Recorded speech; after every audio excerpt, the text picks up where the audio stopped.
पति पत्नी रोज साथ में तय समय पर एक ही ट्रेन में सफर करते थे। एक युवक और था, वो भी उसी ट्रेन से सफर करता था। वो पति पत्नी को रोज देखता। ट्रेन में बैठकर पति पत्नी ढेरों बातें करते, पत्नी बात करते करते स्वेटर बुनती रहती। उन दोनों को जोड़ी एकदम परफेक्ट थी।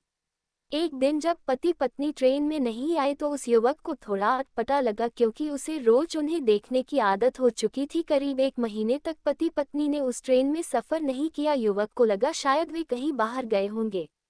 एक दिन युवक ने देखा कि सिर्फ पति ही ट्रेन में सफर रहा है, साथ में पत्नी नहीं है। पति का चेहरा भी उतरा हुआ था, अस्त व्यस्त कपड़े और बढ़ी हुई दाढ़ी।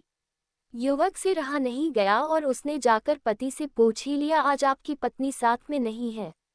पति ने कोई जवाब नहीं दिया। युवक ने एक बार फिर पूछा, आप इतने दिन से कहाँ थे? कहीं बाहर गए थे क्या? इस बार भी पति ने कोई जवाब नहीं दिया। युवक ने एक बार फिर उनकी पत्नी के बारे में पूछा। पति ने जवाब दिया, वो अब इस दुनिया में नहीं है, उसे कैंसर था। ये सुनकर युवक को अचानक झटका लगा। फिर उसने संभलकर और बातें जाननी चाहीं।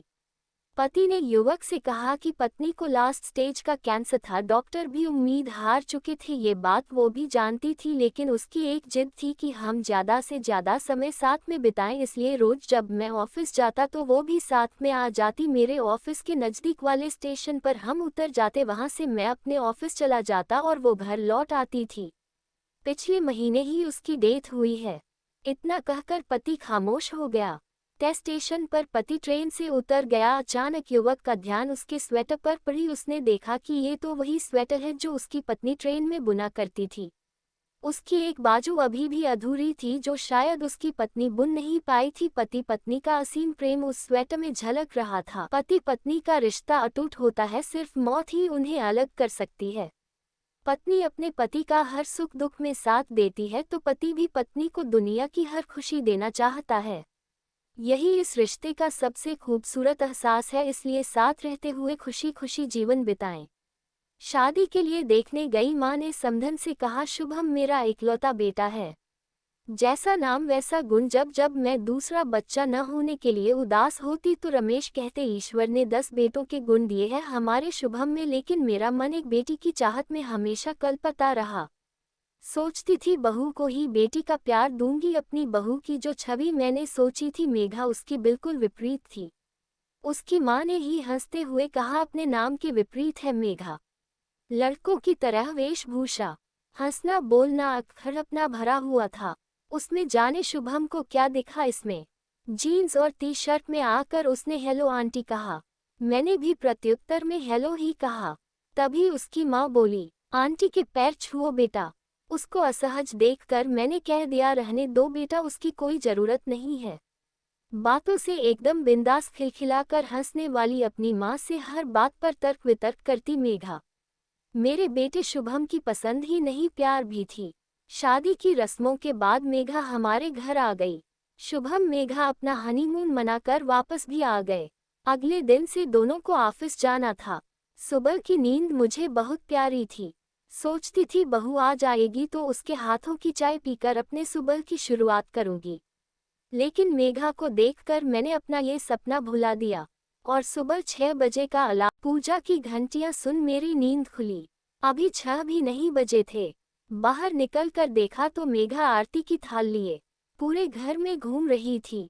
मुझे लगा मैं सपना देख रही हूँ। तब तक वो पास आकर बोली, मम्मा प्रसाद लीजिए। फ्रेश होकर बाथरूम से निकली तो मैडम चाय के 2 कप लिए हाजिर थी। चाय पीने के बाद बोली, मम्मा मुझे नाश्ते में बस सैंडविच और चीला बनाना ही आता है। आप लोग नाश्ते में क्या खाते हैं? पीछे से शुभम आकर बोला, जो भी तुम बनाओ हम वही खाएंगे। शुभम ने मेरा हैरान चेहरा देखकर पूछा, क्या हुआ माँ, चाय पसंद नहीं आई? नहीं रे, इतनी अच्छी चाय तो खुद मैंने ही नहीं बनाई कभी। फिर मैंने मेघा से कहा, तुम्हें ऑफिस जाना है बेटा, तैयार हो जाओ। अभी मेड आ रही होगी, मैं उसके साथ मिलकर नाश्ता बना लूंगी। अरे नहीं मम्मा, नाश्ता तो मैं ही बनाऊंगी। फिर तो मैं पूरा दिन ऑफिस में रहूंगी तो घर पर सब आपको ही देखना पड़ेगा। मेघा कभी कोई मौका नहीं देती थी कमी निकालने का। साड़ी बहुत कम पहनती है वो, हर रोज हमारे पैर भी नहीं छूती। उसकी आवाज भी धीमी नहीं है। उसे घर के काम भी नहीं आते। रोटी तो भारत के नक्शे जैसी बनाती है और जब गुस्साती है तो उफ पूछिए ही मत जाएंगे। आदर्श बहू की छवि से बिल्कुल जुदा है, लेकिन ये कमी दूर हो सकती है। खुशियों को भी कभी कभी नजर लग जाती है। सब कुछ बहुत अच्छा चल रहा था कि रमेश को हार्ट अटैक आ गया। मैं उन्हें आईसीयू के बाहर से देख घंटों रोती रहती। उस समय मेरी मेघा ने मुझे सास से बेटी बना दिया। मुझे अपनी बाहों में भर कर चुप कराती, जबरदस्ती अपने हाथों से खाना खिलाती, हर वक्त यही कहती पापा बिल्कुल ठीक हो जाएंगे। हॉस्पिटल के बिल, दवाइयों का खर्चा इस तरह से देती जैसे उसके अपने पापा का इलाज हो रहा हो। शुभम और मेरे सामने मजबूत चट्टान बनी मेरी मेघा वास्तव में बहुत कोमल थी। घर आने के बाद भी रमेश का ख्याल हम दोनों से ज्यादा रखती। अपनी नई नवेली शादी के बावजूद देर रात तक हमारे साथ बैठी रहती। मासूम गुड़िया सी बहू का सपना देखने वाली सास को एक मजबूत बेटी मिल गई थी, जिसका चोला पाश्चात्य था पर दिल एकदम देशी था। आज मेरे जन्मदिन पर शुभम ने कहा, माँ तैयार हो जाए, आपकी पसंद की साड़ी खरीदने चलते हैं।